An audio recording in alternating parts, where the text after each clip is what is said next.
Namaskar, everybody here. It's indeed a beautiful day, 14th of June 2025, that we are gathered here. And I was very fortunate, मैं बहुत भाग्यशाली थी कि मेरी दृष्टि बुद्धा की आंखों पे और बुद्धा के फिगर पे पड़ी.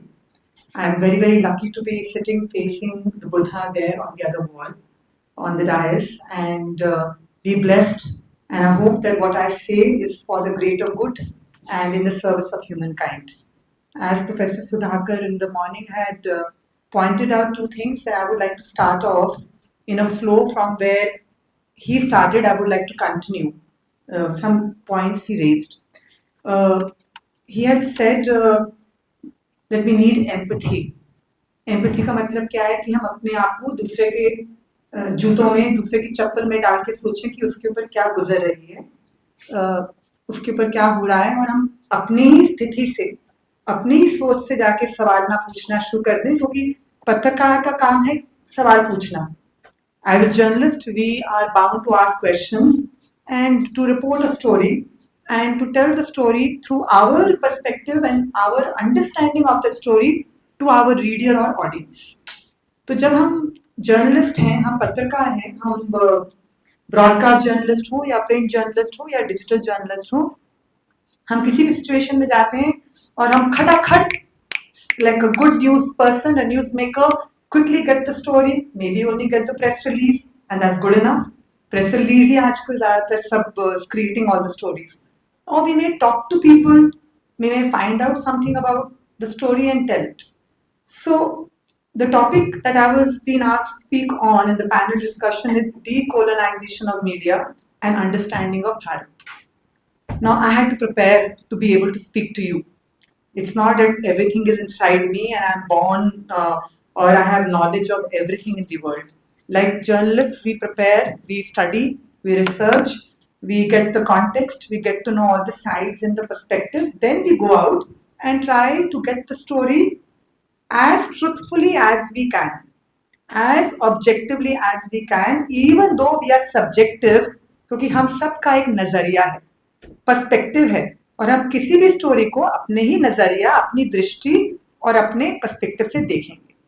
तो क्योंकि प्रोफेसर सुधाकर ने इन्वोक किया, he said two words to recognize the divine potential. मुझे बहुत अच्छा लगा. And he said that through NEP and our efforts in education, the aim should be to recognize and identify the divine potential. And he also talked about the need for empathy or understanding what other people are going through. So what is decolonization of media? Now, decolonization of media is recognizing and identifying the diversity and the ancestry of the original peoples, their histories, their positions of power, maybe deprived of power, maybe on the fringe of society, and bringing out different perspectives and alternate viewpoints and present them to our audiences and our readers. Dr. Radhika, Head Department of Journalism, Pondicherry Central University. Shri Nandanam Krupakarji, Rammohanji, Upendra Mutala, the co-panelists on the dais. It requires, I need to muster enough courage to speak in front of Professor V. Sudhakar, Professor Murli Manohar sir. We are two juniors to them, and other esteemed colleagues and dear friends, journalists. I've seen both of the worlds. I was a journalist in my previous avatar before I transformed myself into a teacher. I worked for Times of India, Deccan Chronicle, and Indian Express before joining the teaching profession. So I think I'm one of those right persons to speak about the two domains, media as well as academia. The topic is for decolonizing India, media, I couldn't get it, but understanding Bharat in the context of NEP 2020. I would give you some 2 or 3 statistics to understand the context for NEP. People do say without reading NEP document, not even a single page, they do have this habit of dismissing it as rhetoric, regressive, saffronization of education. These are some jargon that, as our friend pointed out, they use without going through the NAP document. Where is the saffronization in NAP? Where was it mentioned? Was there anything? It is the most modern document ever prepared in Indian education history. It calls for scientific education. It calls for the skills required for the 21st century. It aims to transform our students as the global citizens with strongly rooted Indian ethos. It wants to create the knowledge based economy. You know, so many countries, they do not have not even a single natural resource, but they went on to become tech powers like Japan, which is which doesn't have so many natural resources, Israel, Korea, so many countries. But for every electronic gadget that we use, different technology that we use, they come from these countries because they are knowledge based economies. We do have natural resources. We are the largest senders of the manpower to different countries across the globe, but we are still in the process of emerging as a developed country. So we are celebrating that we are the fourth largest economy, next only to Germany, Japan, and China and US. So we are in the process of emerging as the third largest economy in a couple of years. But that calls for a lot of introspection also. Where is our per capita income? Every developed country, it has around $10,000 per annum as per capita, but we are still lagging at 2,700 $700 or something like that. But since we do have 1.4 billion people, 140 crore people in our country, anything divided by these many number of people, obviously our per capita income comes down. So there are many things. Especially, we are sending largest contingent of students to different countries across the world. You name any country, our students are there. The other day, Israel attacked Iran, and our people started that. So many Indian students are there in Iraq. We need to bring them back. Earlier, it happened in Ukraine. Earlier, it happened in so many countries. Everywhere. Indian students are going everywhere in the world, across the world. You name any country, there are Indian students. We are sending, last year, we could send 18 lakh people to different countries. 18 lakh people, Indian students. This is more than the population of, there are so many countries which do not even have 18 lakh population. నిలబడడానికి ఈ సమాజంలో తన కాలపైన తను నిలబడడానికి skill development అవసరం. NEP 2020లో carpenter నుంచి coding వరకు అన్ని స్కిల్స్ని హై స్కూల్ లెవెల్లో ఇంట్రడ్యూస్ చేయాలని చెప్పినారు. అది ఖచ్చితంగా చేయవలసింది. దాంట్లో వచ్చిన ఇబ్బంది ఏంటి అంటే, మళ్ళీ ఎక్కడికి పోయినా కూడా infrastructure. We have to provide the vocational facilities at the school కాంప్లెక్స్లో. ఇప్పుడున్న స్థాయిలో హై స్కూల్స్ ఉంటాయి. ఒక చిన్న జిల్లాకు 1000 హై స్కూల్స్ ఉంటాయి. 1000 హై స్కూల్స్కి ఇన్ఫ్రాస్ట్రక్చర్ ప్రొవైడ్ చేయడం సాధ్యం కాదు. కాంప్లెక్స్ స్కూల్ తయారైతేనే, అంటే మండలానికి 2 లేదా 3 స్కూల్స్ హై స్కూల్స్గా కుదింపబడితే తప్ప మనం పూర్తి స్థాయిలో ఇవ్వలేము. ఇంకొకటి ఏంటి అంటే, చాలా మంది పిల్లలు కూడా 3 నుంచి 5 కిలోమీటర్ల దూరం ప్రయాణించడం అనేది ఒక 10 నిమిషాల కాలంలో ప్రయాణించగలుగుతున్నారు ఇప్పుడున్న ట్రాన్స్పోర్టేషన్లో. School to home only it will takes just 10 to 15 minutes if you implement a complex school at mandal level. So అది అయినప్పుడు మాత్రం ఈ కొత్త ప్రపోజల్స్ అన్ని కూడా పెట్టడానికి, అంటే అక్కడ ఇంప్లిమెంట్ చేయడానికి అవకాశం ఉంటుంది. అది అవసరం. మేము తెలంగాణ రాష్ట్రం ఏర్పడిన తర్వాత కూడా తెలంగాణ వికాస్ సమితి ఆధ్వర్యంలో 3 రౌండ్ టేబుల్ సమావేశాలు నిర్వహించేసి అక్కడ తయారు చేసిన డ్రాఫ్ట్లో కూడా వొకేషనల్ ఎడ్యుకేషన్ని హై స్కూల్ నుంచి ఇంట్రడ్యూస్ చేయాలని ప్రపోజ్ చేయడం జరిగింది. రాబోయే కాలంలో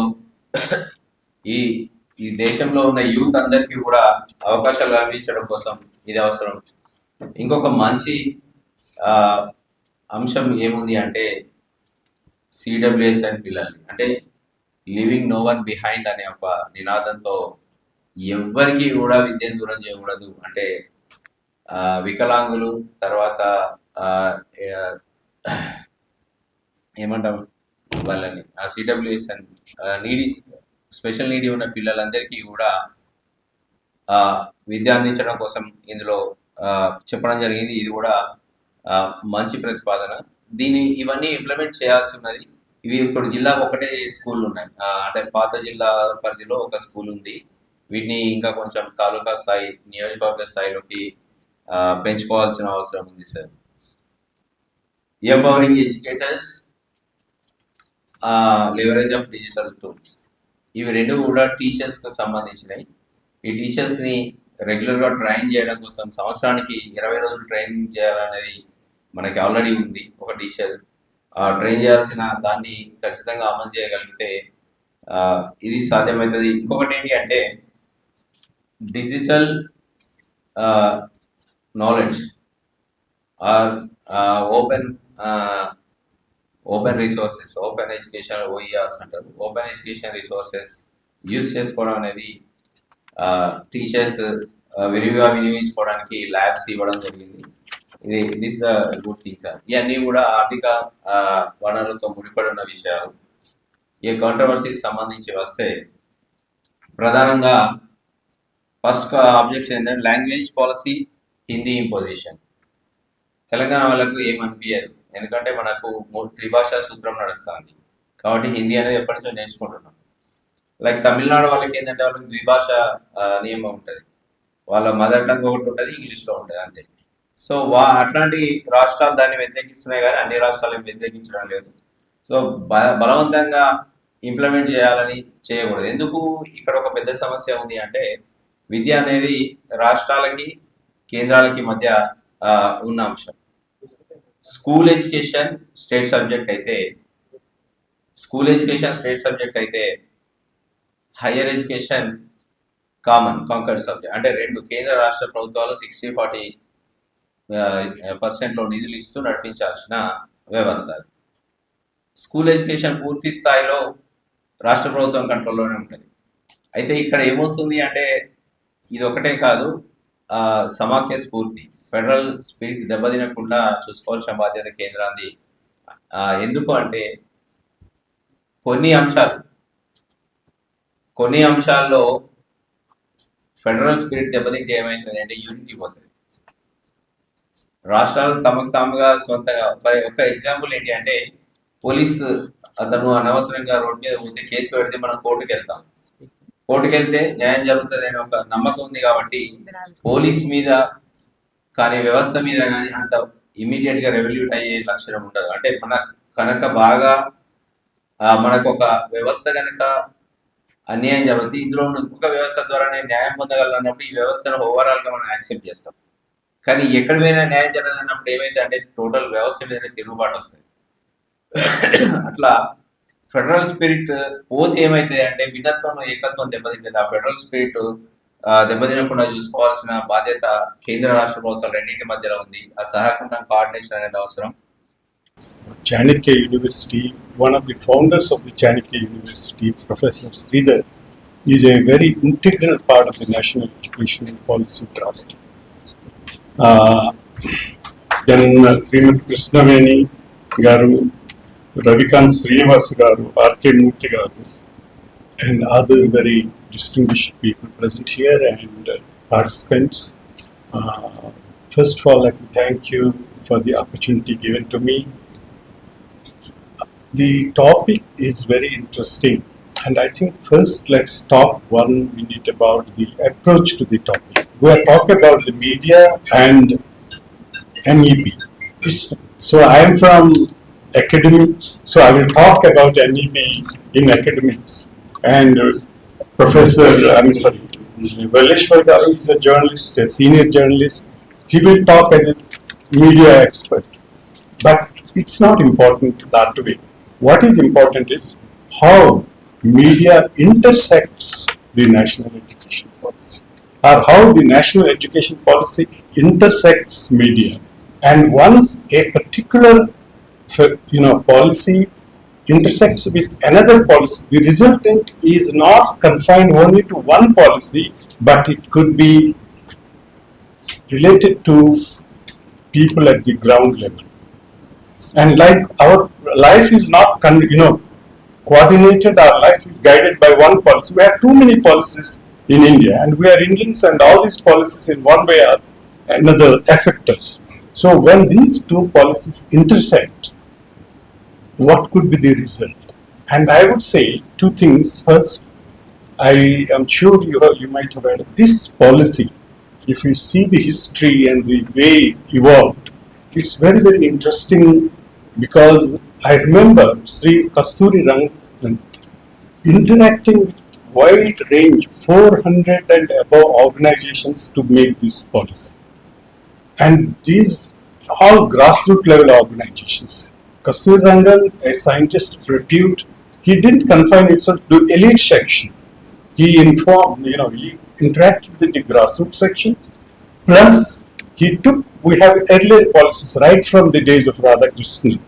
These policy outcomes and the policy limitations and the policy failures, he thought. And the first thing he said, higher education in India is fragmented. And he said a national policy need not be fragmented. It should be a continuous policy. The reason why this is the policy first time addresses from the early childhood to the research degree. So in that sense, it's truly a national policy. Now let me elaborate on some of the key objectives which we, understand that this conference will seek clarity on, and then we will have ideas on these issues. First is understanding NEP 2020 through a public lens. NEP 2020 is a landmark policy that seeks to transform the educational landscape of India. However, the implementing of any public policy is only as effective as the public's understanding and engagement with it. So without the stakeholders' involvement, as we all know, not much can be achieved. So this conference aims to break down the core ideas of NEP 2020 in ways that are accessible and transparent, discuss how the media can serve as a bridge between the policy, the people it is meant to serve, students, parents, teachers, and communities. Media plays a very important role as a catalyst in policy awareness and implementation. Media has a profound influence on framing public discourse and generating awareness. This conference highlights on this issue. This conference also addresses misinformation and building public trust. In an era of information overload and increasing digital noise, there is a growing risk of misinformation or oversimplification of complex policies. So this conference serves to encourage fact-based reporting and discourage sensationalism in educational discourse. This conference also promotes responsive journalism in shaping informed public opinion. This conference also explores challenges in NEP implementation. NEP proposes sweeping changes from foundational literacy to higher education, teacher training to multilingualism, and curriculum to pedagogy.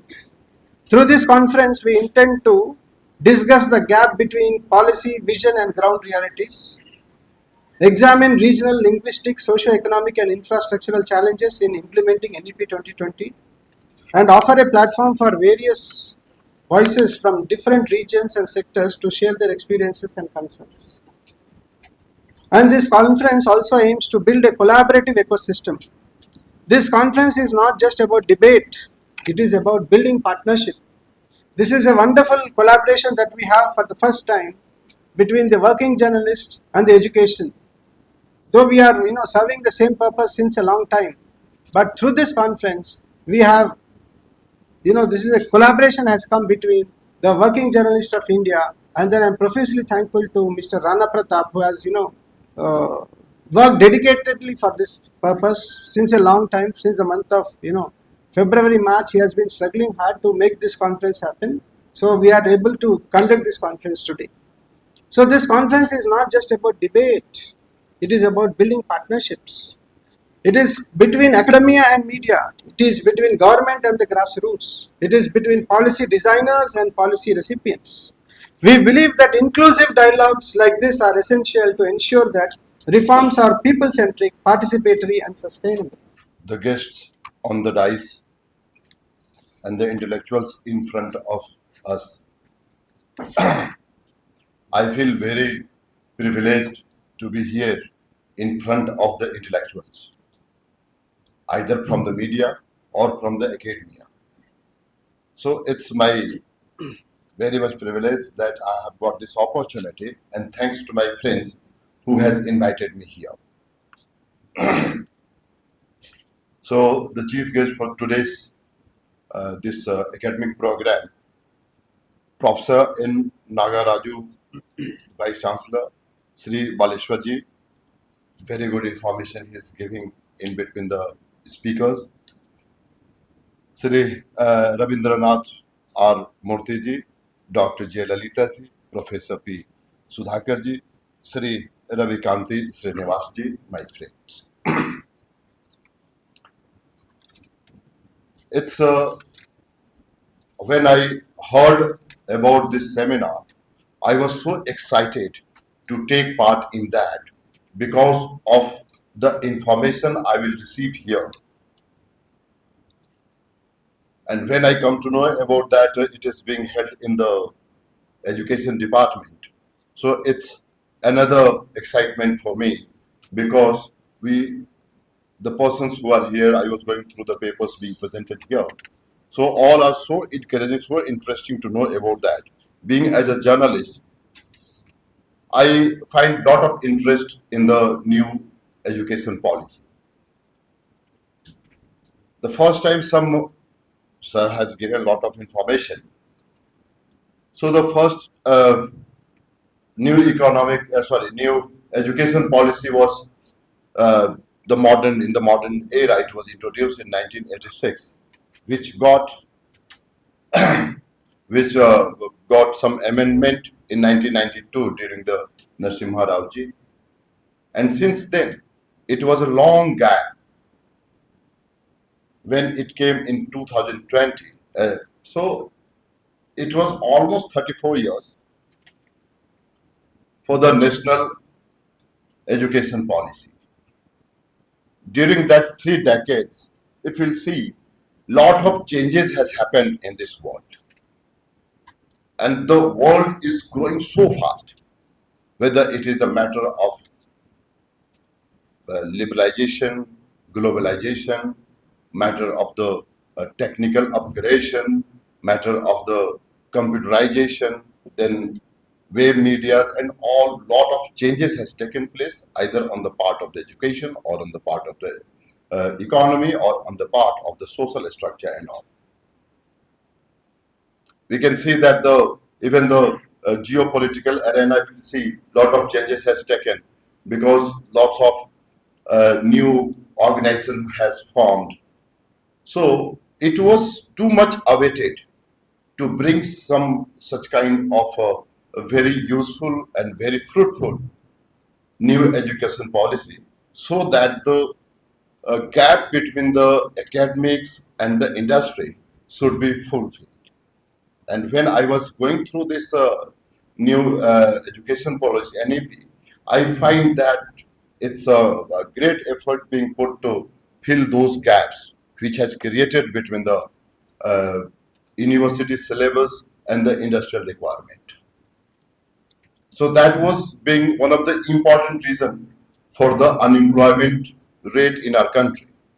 So I hope this, if it is going to be implemented, so it's going to fill that gap. The structures that we have find, some of my friend was asking what is the use to discuss about this new education policy in 2020. It has happened, now it is 2025. So it's again some amendment has taken place in 2024 also and 25 also.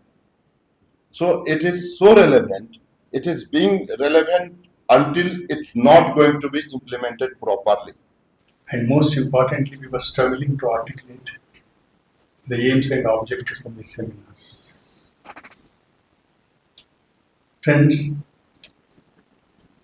I am very proud to say that now I am associated with Chanakya University, Bangalore, which is the offshoot of the outcome of the entire National Education Policy 2020. The seeds of this National Education Policy 2020 were laid down in Karnataka, Bangalore city. Many scholars have come together, like as Professor Nagarajan has mentioned, Professor M.K. Sridhar, who was leading this entire group. Under his leadership, they invited Professor Kasturangan sir and many more, Professor Ramchandran and many others have come together and they conceptualized the idea of national education policy. When they were discussing many issues of education in India, some of them have got an idea of a new university that has become the Chanakya University today, which is very close to Bangalore Airport. And I am very proud to say that I am also associated with an important institution in Delhi, the Institute for Education Development Studies. As a part of this, we conduct series of programs across the country. And 2 days ago, I was in Shimla conducting a national consultative meet on understanding student migration. We had many presentations of scholars and researchers across India. And people who were presenting papers were also highlighting the importance of NEP 2020 to understand student migration. Friends, education is human development. Education is very complex humanization project. అందరికీ శుభ మధ్యాహ్నము. వేదిక మీద ఉన్న పెద్దలందరికీ వేదిక ముందు ఉన్న పెద్దలందరికీ నమస్కారము. So good afternoon one and all. Present here, it is my honor and privilege to propose vote of thanks for the inaugural session of the National Seminar on Media and Public Policy, Navigating NEP 2020. First and foremost, I express my sincere gratitude to our chief guest, respected Professor N. Nagaraju Garu, Vice Chancellor, IFLU. It is my privilege to extend a heartfelt thanks to you, sir, for gracing this occasion and your insightful observations on public policy and its intersection with the National Education Policy 2020 have truly enriched and understanding, sir. Thank you very much for being with us. My heartfelt thanks to our today's guest of honor, Shri Sanjay Upadhyaya, National President Working Journalist of India, for sparing valuable time from your busy schedule and gracing this occasion.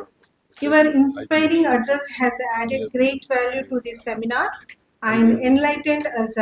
Thank you, sir.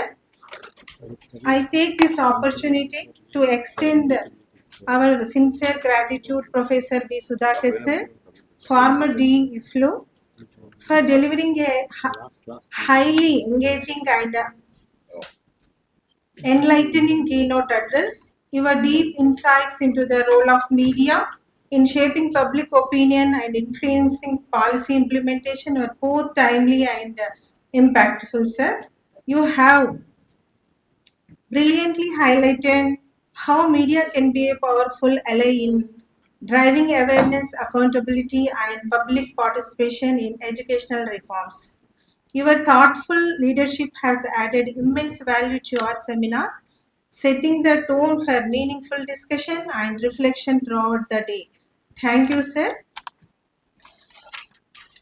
I express my sincere gratitude to the President of the session, Shri G.V. Vallishwar, Senior Journalist Member, National Book Trust, for presiding over the session with wisdom and grace. Your presence and thoughtful remarks have truly enriched the proceedings, sir. Thank you so much. On the dais and off the dais dignitaries. Good afternoon. Today's my topic, a study on the role of media in promoting skill development in the context of National Education Policy 2020. Myself, Anuradha Silamu, Assistant Professor in MNR Rural PG College of Education, BED College in Sangareddy. You know, National Educational Policy will focused already skill development programs like that, communication skills, life skills, and digital literacy, vocational training also. So media so much of powerful role of play in present innovative generation, but also lack of digital literacy. Now youth 5 plus 3 plus 3 plus 4. In between the 5 plus 3 plus 3, still you adolescent girls or whatever, lack of technical skills, like communication skills also there. Lack of. In my childhood, sir morning told already, like Telugu medium only. So after intermediate, like PG, so much of difficulty in communicating English words. So much struggled and faced so many times. Struggle many things.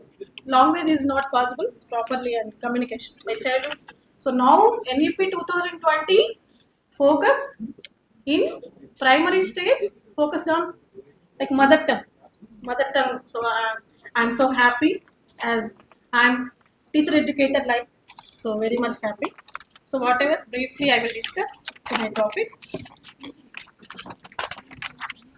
Now media plays a powerful role in promoting skill development. Various platforms like television, radio, newspaper, social media and online learning portals also. So media also connects and bridge like education, skills and employment also. Now artificial intelligence will already came. See, recently we observed so many lying of in technical fields also. So every aspects of, please I am humble request to all journalists and brothers, like whatever senior most. భారతీయులకు ఏదైతే జీవన విధానం కావాలో, ఏదైతే విద్యా విధానం కావాలో ఆ విద్యా విధానాన్ని, ఆ జీవన విధానాన్ని, పరిపాలనా విధానాన్ని వాళ్ళు అందించలేకపోయారు. ఎందుకంటే వాళ్ళకే భారతీయత అంటే ఏమిటి తెలియదు. అటువంటి వ్యక్తులు మనం మన నాయకులుగా ఎంపిక చేసుకుని వాళ్ళకి అధికారాలు అందజేస్తే వాళ్ళకు దోచిన విధానంలో విదేశీ ఐడియాలజీస్ తీసుకొచ్చి ఇక్కడ పెట్టారు. దాంతో భారతీయులకు ఏదైతే అందాలో అది అందలేదు. వాళ్ళు భారతీయులుగా ఉండాలనే ఆలోచన కూడా వాళ్ళలో లేకుండా పోయింది. ఎప్పుడు చూసినా విదేశీ ఐడియాలజీస్. సో మన ఎవరం, మన ఉనికి ఏమిటి, మన పొరుగులెవరు, మన దేశం ఏమిటి, మన గత చరిత్ర ఏమిటి, గతంలో మన వైభవం ఏమిటి, భారతదేశం ఒకప్పుడు జగద్గురువుగా ఎందుకు పిలువబడింది, ఇప్పుడు ఎందుకు అలా స్థితిలో లేదు, ఎందుకు మనం దిగజారిపోయాము, ఎక్కడ లోపాలు ఉన్నాయి, వాటిని ఏ విధంగా కరెక్ట్ చేసుకోవాలి, ఇప్పటి మనం గర్వించదగ్గ మన పరంపర మనకు ఉన్నప్పటికీ, ఆ వైభవమైన చరిత్ర ఉన్నప్పటికీ దాన్ని విద్యార్థులకు ఎందుకు అందించలేకపోతున్నాం, ఎటువంటి విద్యా విధానాన్ని మనం అందిస్తే అటువంటి విద్యార్థులే తయారవుతారు, అటువంటి భవిష్యత్తు భారతదేశానికి అందుతుంది. భారతదేశానికి ఒక మంచి భవిష్యత్తు కావాలంటే మంచి విద్యా విధానం కావాలి. మంచి విద్యా విధానం కావాలంటే మనం గర్వించదగ్గ మన పూర్వుల యొక్క చరిత్ర మన పిల్లలకు అందాలి. ఒక శివాజీ గురించి, ఒక రాణా ప్రతాప్ గురించి, ఒక శంభాజీ గురించి, ఒక సావర్కర్ గురించి, ఒక బాలగంగాధర గురించి, ఒక నేతాజీ గురించి, ఒక దయానంద సరస్వతి గురించి ఎందుకు లేదు? When I was sitting here, I was just thinking of only one incident. Let me just share that experience with you. When I was earlier working with the National Institute of Technology, Rourkela, I used to be the faculty advisor for a club called Monday Morning, where the students of BTech, MTech and PhD used to write articles and news reports for that particular NIT. Okay, and it was really very interesting for me to first I was a kind of editor and a reader. Of course, before editor, I was a reader. I used to enjoy a lot. One student, you know, that name is really a kind of emotion for me because he topped the civil services examination in the last year.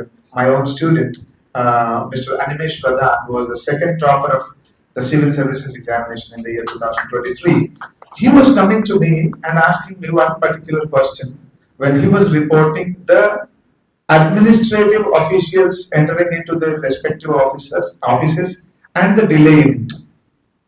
And he narrated something about that particular aspect in his article, and he was really scared to present it to me because his HOD was also used to come only after 11 o'clock in the morning. But that poor man used to work till 11:30 or 12 o'clock in the night, as they are technologically, like scientist kind of people. This guy was trying to point out at one particular aspect, that is the common delay by major employees of that particular institution. యాజమాన్యాల మీద పోరాడటం లేదు, ఆ పోరాడే శక్తి లేదు. పోనీ యాజమాన్యాలను ఒప్పించి కొంతలో కొంత ఒక వేతన వ్యవస్థను గ్రామీణ జర్నలిస్టులకు ఏర్పాటు చేయాలన్న ఆలోచన లేదు. అటువంటి వ్యవస్థ అనేది ఒకటి ఉంటే ఇవాళ జర్నలిస్టు సమాజంలో ఈ రోజున్న పరిస్థితులు ఇట్లా ఉండకపోవు. ఇవాళ జర్నలిజంలో మనం పనిచేస్తూ ఉన్నాం. నేను ఒక 4 దశాబ్దాలుగా ఉన్నా. ఒక 2 దశాబ్దాల క్రితం ఉన్న పరిస్థితులకు ఈ రోజున్న పరిస్థితులకు మనం బేరీజు వేసుకుంటే ప్రజల్లో, రాజకీయ నాయకులు, ఇతరత్ర ఈ సమాజంలో ఉన్న వర్గాల్లో జర్నలిస్టుల పట్ల ఉన్న విలువలు క్రమేపీ తగ్గిపోయినాయి, విలువలు లేకుండా పోయినాయి. ఎందుకు అంటే ఈ కారణం, మీరు తయారు చేస్తూ ఉన్నారు యాజమాన్యాలు, పర్లేదు మీరు మాకు సంవత్సర చందాలు ఇది చేయండి, వార్షికోత్సవానికి ఇన్ని ప్రకటనలు ఇవ్వండి, దసరా, దీపావళి, ఇతరత్ర వీటికి ఇన్ని ఈ టార్గెట్లు రీచ్ చేయండి, మీరు బయట ఏమైనా చేసుకోండి అన్న పద్ధతుల్లో వేతనాలు ఇవ్వకుండా చేస్తున్న పరిణామాలు ఏవైతున్నాయంటే ఇవాళ దిగజారుతున్న ఈ విలువలకు కారణాలైనవి. వృత్తి నైపుణ్యం లేదు. వృత్తి నైపుణ్యం పెంపొందించడానికి శిక్షణ తరగతులు తగ్గిపోయినాయి. గతంలో విరివిగా ఎలక్ట్రానిక్ మీడియాలో పనిచేస్తున్న వీడియో జర్నలిస్టులకు కావచ్చు, డెస్క్లో ఉన్న జర్నలిస్టులకు కావచ్చు, ప్రింట్ మీడియాలో ఉన్న గ్రామీణ జర్నలిస్టులకు కావచ్చు, ఉర్దూ మీడియం జర్నలిస్టులకు కావచ్చు, ఇటువంటి జర్నలిస్టులందరికీ శిక్షణ తరగతులు జరిగాయి. ఒక ప్రాథమిక జర్నలిజం అంటే ఏంటి, వార్తా రచన ఎట్లా ఉండాలి, సమాజంలో మనం ఎట్లా ఉండాలి, చట్టాలు ఎట్లా ఉన్నాయి, ఇవన్నీ కూడా నేర్పేవాళ్ళు. ఇవాళ ఆ నేర్పే వ్యక్తులు లేరు, నేర్చుకునేవాళ్ళు.